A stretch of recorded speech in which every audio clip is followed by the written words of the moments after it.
That diamond on her finger, it's worth almost nothing. Not because it's fake, because diamonds are literally one of the most common minerals on Earth. There are warehouses, right now, full of billions of them. The idea that diamonds are rare, precious, and the ultimate symbol of love, one company made that up. In 1938, with a single ad campaign, and the entire world believed it, including you. Let's go back to 1870, South Africa. A farmer's kid is playing in a field and picks up a shiny rock. That rock turns out to be a diamond. What followed wasn't a fairy tale, it was a disaster. Within a decade, mining operations had pulled so many diamonds out of the South African ground that the market was drowning in them. Merchants who had built fortunes selling diamonds as rare, exotic treasures started watching their entire business model collapse in real time. Because here's the brutal truth about diamonds that nobody wanted to admit. Diamonds are not rare. They never were. Rubies are rare. Emeralds are rare. Sapphires are rare. Diamonds are literally compressed carbon, one of the most abundant elements on the planet. The Earth makes them constantly, always has. By the late 1800s, everyone in the diamond trade knew this. They'd just pulled millions of them out of a single patch of South African soil. The dream was dying, unless someone figured out how to stop it. Enter one of the most ruthless businessmen who ever lived. The man who decided to own everything, his name was Cecil Rhodes, and his solution to the diamond surplus problem was insane in its simplicity. If there are too many diamonds, stop selling most of them.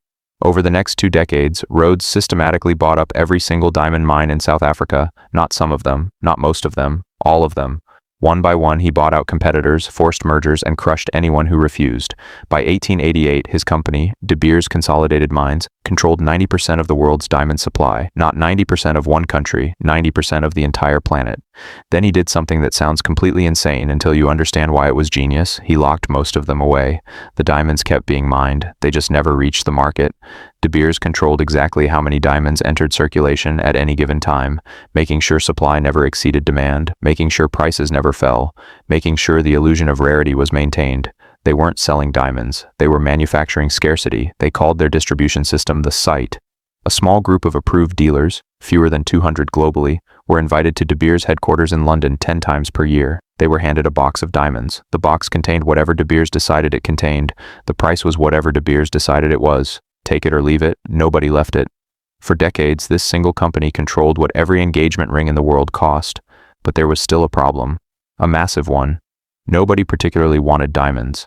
Here's a fact that will ruin every romantic diamond commercial you've ever seen. Before 1938, diamond engagement rings were not a tradition, not even close. Working-class Americans didn't give diamond rings. Middle-class Americans didn't give diamond rings. The tradition simply did not exist in any meaningful way. Rings existed, sure, engagement existed. But diamonds, those were for European royalty and the extremely wealthy. Regular people proposed with whatever they could afford, which was generally not a compressed chunk of carbon going for several months' salary. De Beers had warehouses full of diamonds, a monopoly on the global supply, complete control over the market, and absolutely nobody wanted what they were selling. Sales were collapsing. The company was in genuine crisis, so in 1938, the chairman of De Beers got on a boat to America, not to sell diamonds, to hire someone to change what Americans believed about love. He walked into the offices of N.W. Ayer and Son, one of the most powerful advertising agencies in America. He sat down and explained the problem. The task wasn't advertise diamonds. The task was convince an entire culture to change its romantic rituals, make people believe that love, real, permanent, true love, could only be expressed with a specific product his company happened to control. The advertising agency took one look at this and said yes. What they built next is the most successful manipulation campaign in human history.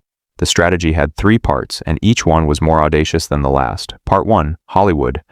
N.W. Ayer understood something that most people didn't yet fully grasp. Movies didn't just entertain people, they told people how to live, what to want, what to aspire to. So De Beers started placing diamonds in films, not advertising, not product placement in the modern sense, just making sure that the most glamorous, romantic, aspirational moments in Hollywood films featured diamonds. They lent stones to studios, they gifted them to starlets. They made diamonds the visual shorthand for love at its most cinematic. Audiences watched their favorite stars receive diamonds from men who loved them. The subconscious message was simple: this is what love looks like. Part 2, Schools. I need you to actually sit with this one. De Beers sent representatives to high schools to give lectures about courtship. These lecturers stood in front of teenagers and explained in explicit terms that a proper courtship, real love, the kind that leads to marriage, required a diamond. They weren't selling anything officially. They were educating young people about relationships. They were engineering the expectations of an entire generation before that generation was old enough to have them. Part 3, the press. They supplied diamond engagement stories to gossip columnists and newspapers, photographs of celebrities showing their rings, society pages dripping with diamonds. They manufactured a cultural moment and made sure every media outlet amplified it. By the time any American young man was old enough to propose, he had watched it in movies, heard about it in school, and read about it in newspapers for his entire adolescent life. The idea that an engagement required a diamond didn't feel like something he'd been sold. It felt like something he'd always known, but the most brilliant part of the plan hadn't even happened yet. 1947. A copywriter named Frances Garrity is working on the De Beers account. She writes 4 words: "A diamond is forever." On the surface, it's a romantic line about eternal love. Underneath, it's the most brilliant piece of economic engineering in advertising history. Here's why. The biggest threat to De Beers wasn't competition. It was the second-hand market. If people bought diamonds and then resold them, when they divorced, when they needed money, when a loved one died, those diamonds would flood the market, prices would drop, the illusion of rarity would collapse. A diamond is forever didn't just romanticize diamonds, it made reselling them feel morally wrong. Think about what the slogan actually tells you. A diamond is forever. Not a diamond is beautiful, not a diamond is rare. Forever, like love, like marriage, like a promise that should never be broken. Selling a diamond became psychologically equivalent to selling your marriage, your memories, your commitment. Who would do that? The second-hand diamond market effectively collapsed, not because of law, not because of force, because De Beers made people feel ashamed to resell stones they owned. A diamond ring bought for $5,000 retained almost none of that value the moment you walked out of the store, but you'd never know because almost nobody sold theirs. The product had manufactured sentimental value that overrode its actual market value. It worked so well that Ad Age magazine named "A diamond is forever" the most effective advertising slogan of the 20th century. Not the catchiest, not the funniest, the most effective. The century that brought us Coca-Cola, Nike, McDonald's, and the most effective slogan was 4 words that convinced people not to sell rocks back. But even that wasn't the most outrageous part of what they pulled off. At some point in the campaign, De Beers introduced a guideline. A man should spend 1 month's salary on an engagement ring. Just a suggestion, just a helpful rule of thumb. Something to take the guesswork out of a stressful purchase. Then the guideline quietly changed. 2 months' salary, no law, no mandate. Just a number that De Beers inserted into the culture through advertising and that people accepted as if it had always existed. Before the campaign, there was no norm for what to spend on a ring. Men spent what they could. Now there was a specific number with specific social consequences for falling short of it. Spend less than 2 months' salary, and what does that say about how much you love her? They successfully monetized the fear of appearing unloving.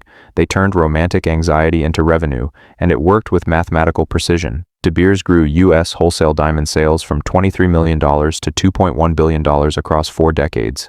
That's not growth, that's alchemy.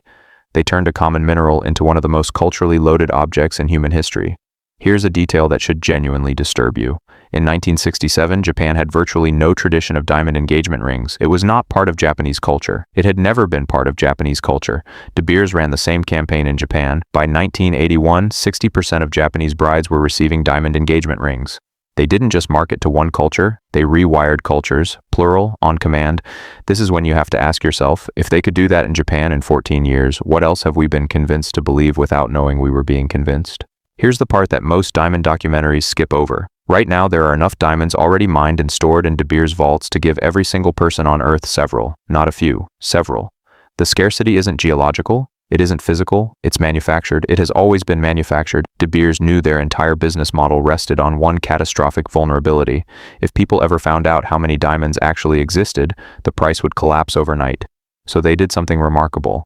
In the 1970s, the Soviet Union discovered one of the largest diamond deposits in the world in Siberia, billions of diamonds, enough to completely destroy the global diamond market if they entered circulation. De Beers flew to Moscow. They made a deal with the Soviet government, a deal between a South African cartel and the Communist Soviet Union, 2 entities that publicly despised everything the other represented. The deal: De Beers would buy Soviet diamonds and control their release into the market. The Soviets would get cash. De Beers would maintain the illusion of scarcity. Capitalism and communism united in keeping diamond prices high.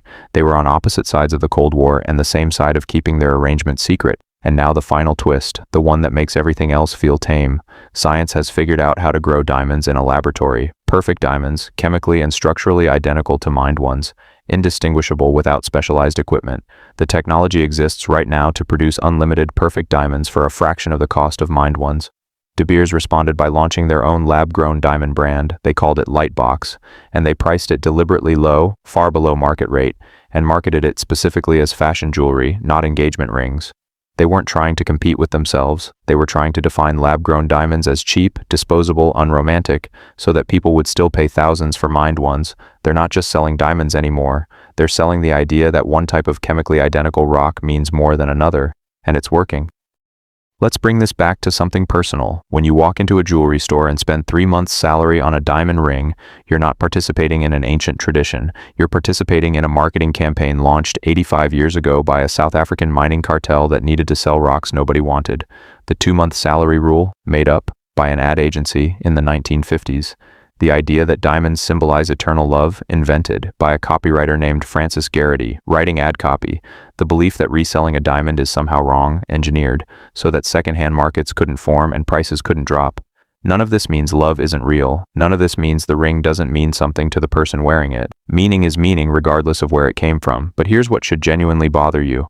Every tradition you thought was ancient is 80 years old. Every rule you thought existed forever was written by a marketing team. Every feeling of obligation you have about what a ring should cost was manufactured by a company protecting its monopoly.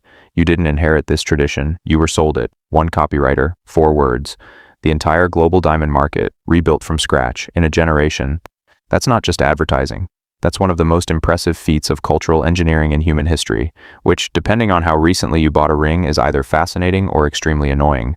De Beers' monopoly has crumbled. They control about 30% of the market now, down from 90%. New mines, independent sellers, and lab-grown diamonds have broken the stranglehold, but the culture they built, that's still running perfectly. The campaign is gone. The slogan lives on. The 2-month salary rule still gets quoted. The engagement ring is still expected. The secondhand market is still barely functional.